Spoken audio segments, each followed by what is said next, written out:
If all you want for Christmas this year is an avalanche, then let me introduce you to Santa Claus. His name is Andrew Tate. Tater Claus skyrocketed in popularity in recent months by helping his fans through some difficult times. See, young men are getting mixed signals these days. On the one hand, they're being told to respect women and not to objectify women and to help bring down the patriarchy.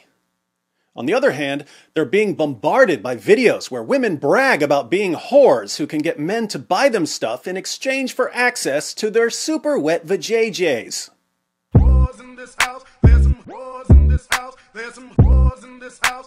Pretty confusing. Everywhere these guys turn, they see a bunch of rear ends twerking in their faces. But don't look, and don't like it, or you're pure evil. Okay, I won't look.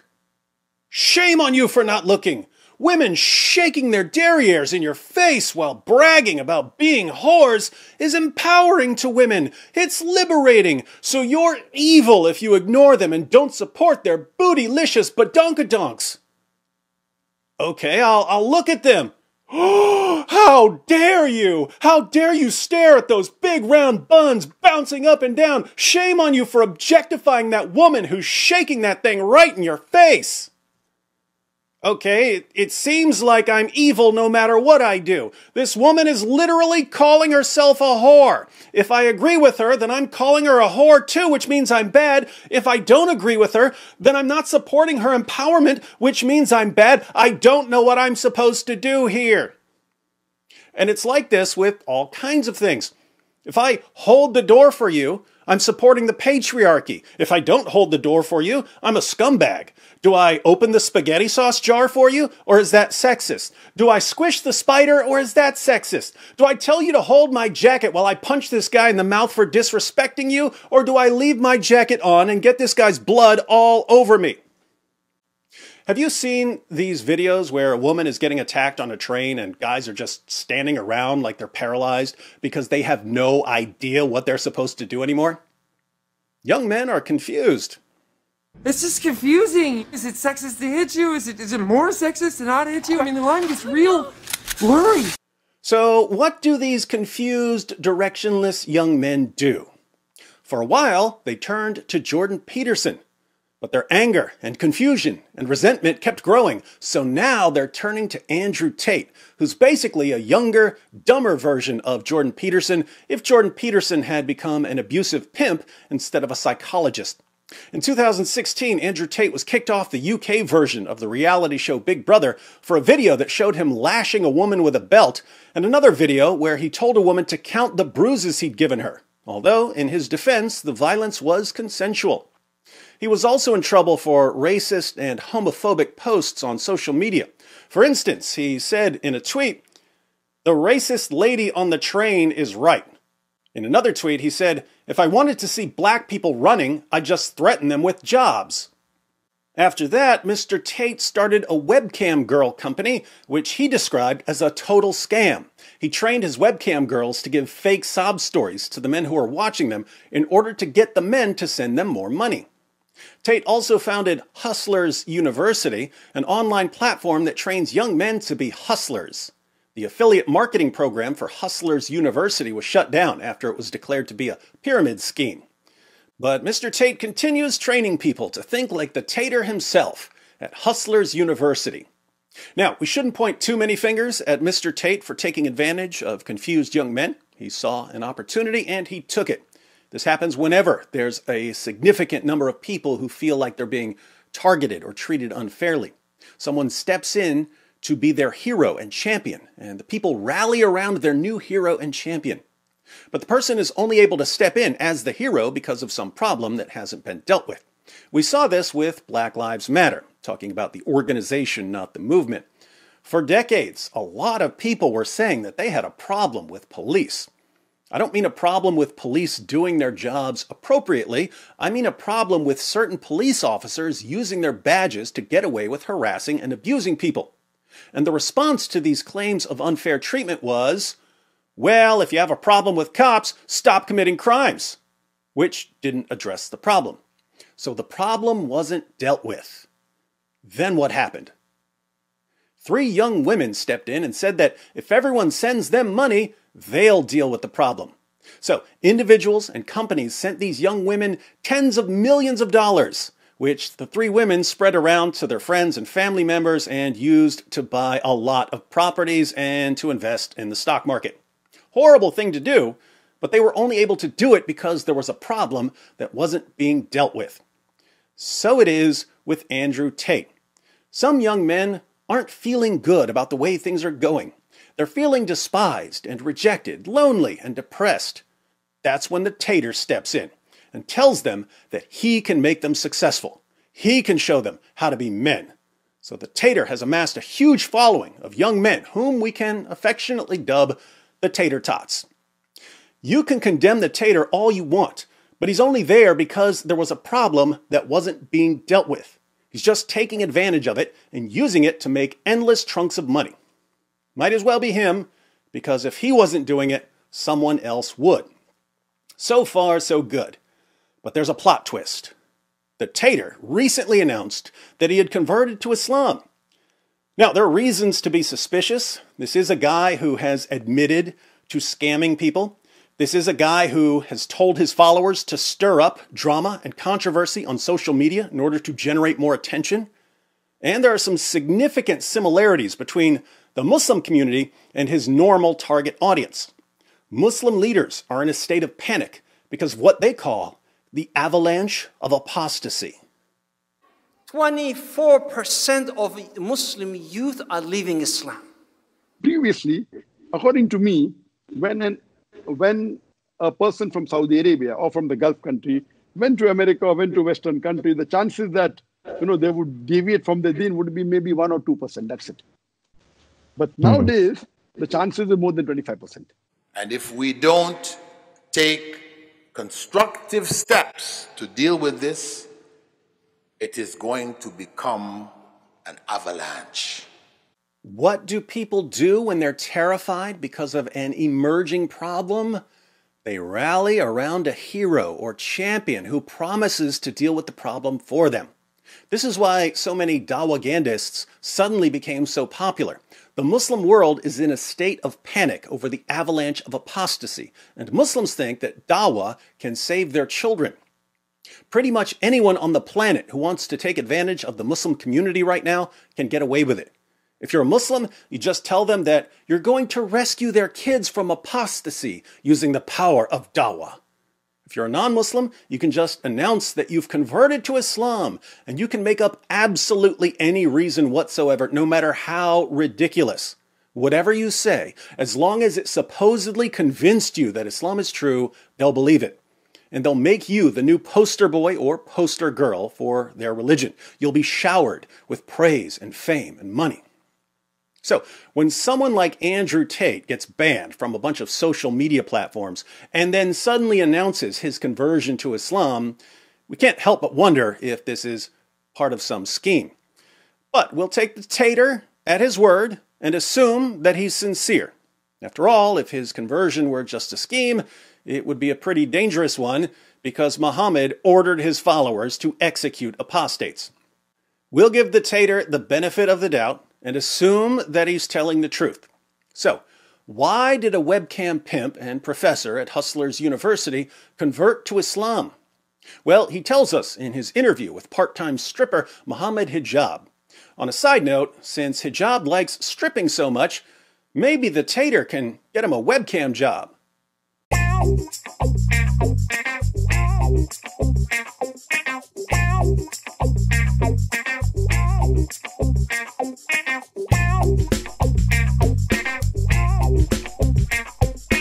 Looks like we found the Cardi B of Muslim dawagandists. But let's hear from the Tater. Well, I think a lot of people who've been following me for a while understand that I've been very respectful of Islam for a long time. Yeah, sure. I was born in a Christian country. I was raised as a Christian. And I've always been very respectful of Islam. And it's become more and more obvious to me and more pertinent that Islam is the last religion on the planet. Islam is the last religion on the planet. There are nearly 8 billion people in the world, but only one religion remains, according to world-renowned sociologist Andrew Tate. Remember when I said that you can give any reason, no matter how ridiculous, for converting, and the Muslim community will believe you? Announcing that you converted because Islam is the only religion left is Exhibit A. Saying that Christianity doesn't exist, that Judaism doesn't exist, that Hinduism doesn't exist is so utterly moronic that there's only one place in the world you could get away with saying it, and that's in an interview with someone like part-time stripper and future webcam boy, Mohammed Hijab. But let's pretend that Tate's claim isn't the most idiotic thing anyone has ever said, and we'll try to figure out what he means. What does Christian mean? Like, who's not a Christian? You go to Christian nations and everyone says they're a Christian. Look how they live their lives. Go into the average church. Is anyone actually fearful of God? Anybody? No. The girls are out on Saturday night drinking, and then they turn up to church because their parents made them. Now, this is interesting. This sounds like a common Islamic caricature of Christian churches. And notice Hijab sitting there agreeing with everything the Tater says. Churches are filled with sluts, and all they do is sit around getting drunk and high and banging a bunch of guys, and then they go to church. My church isn't like that at all.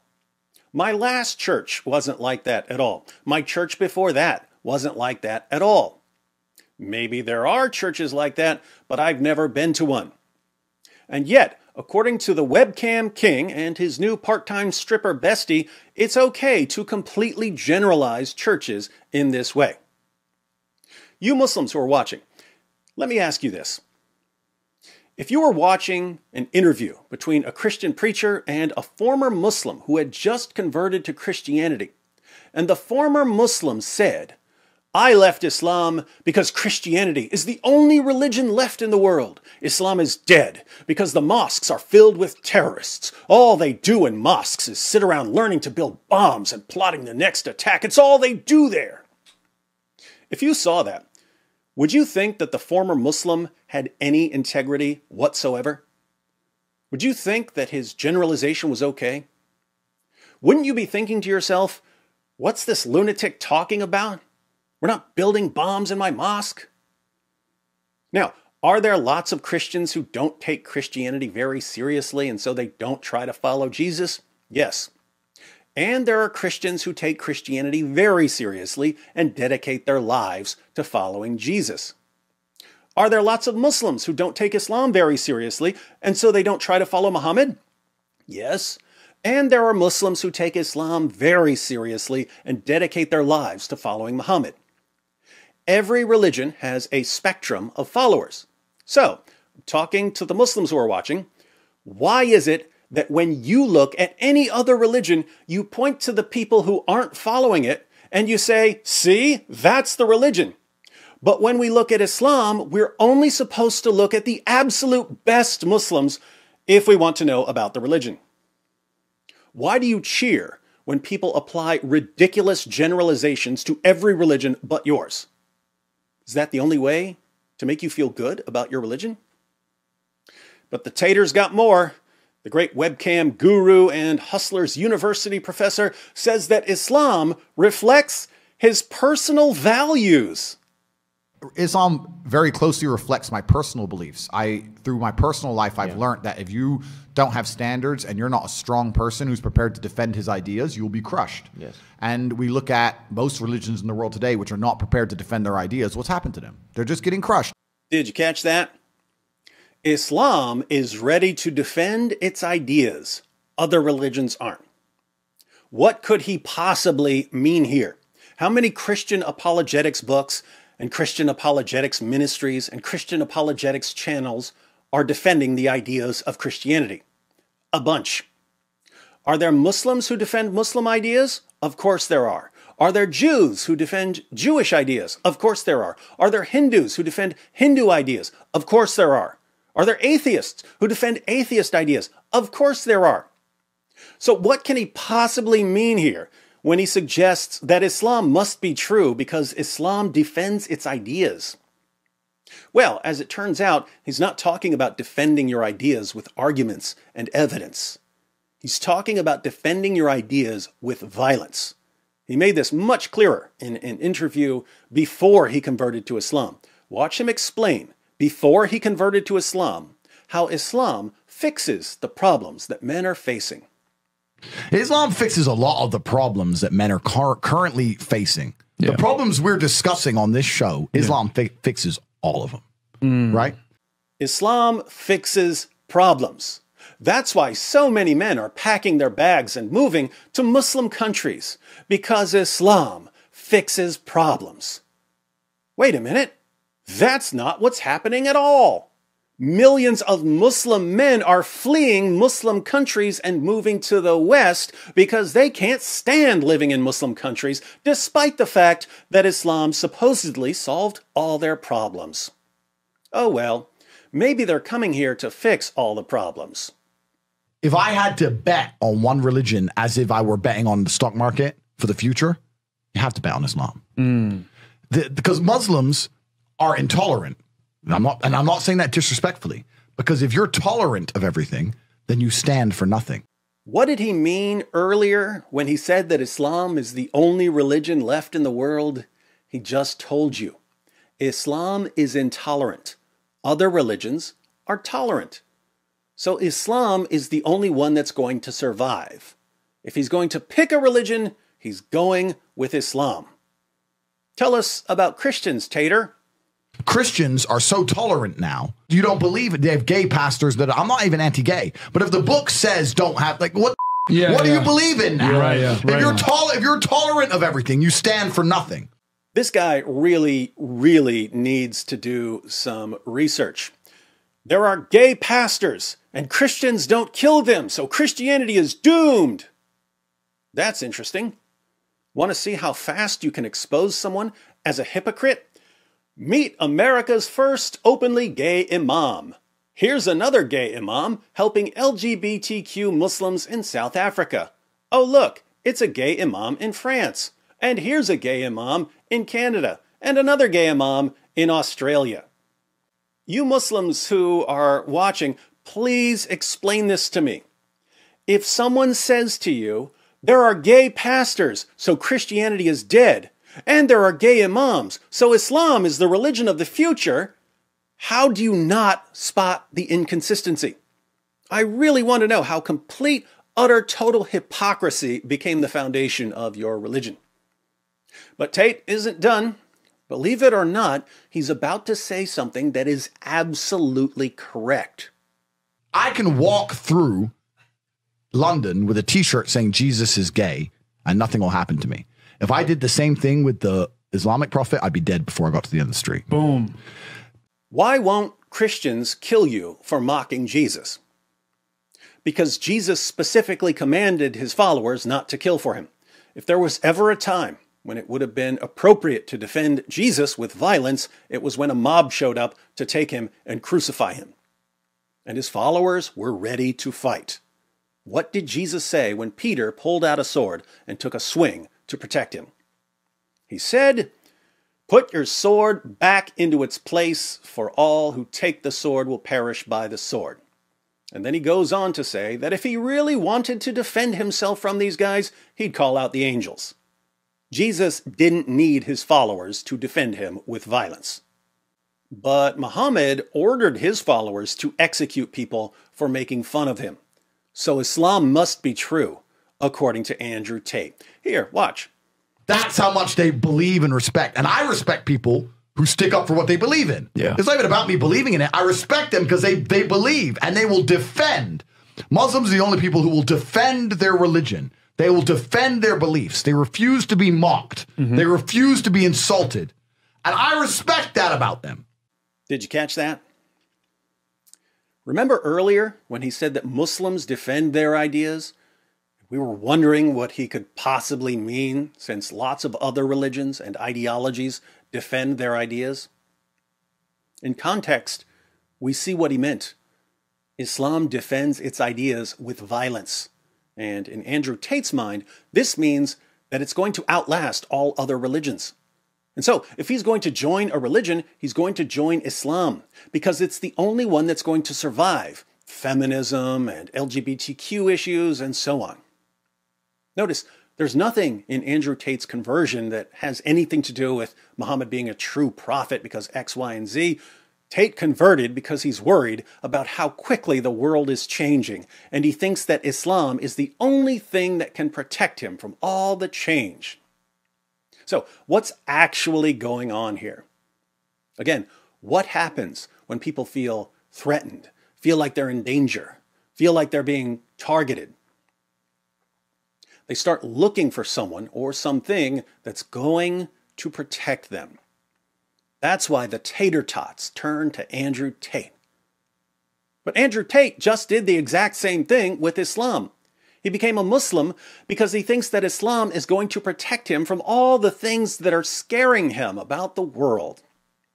So the tater is worried that women are out of control and that the world is degenerating.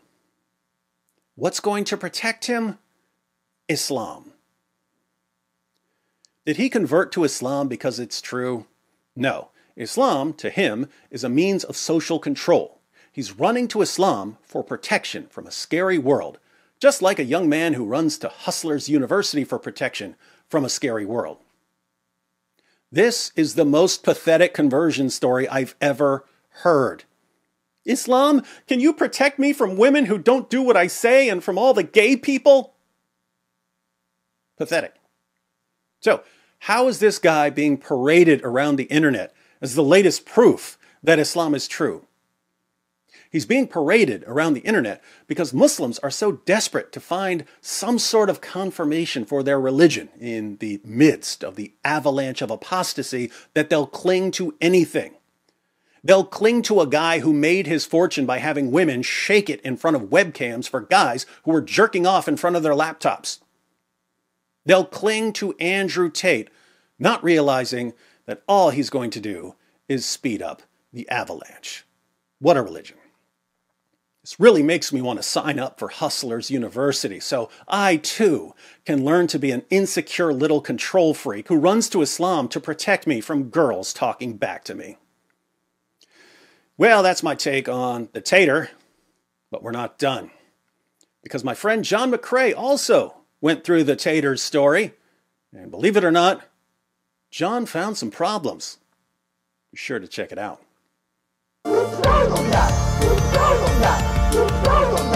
It just backfired on me. It just backfired on me. This is a part of a religion. There's a reason to it. Yeah?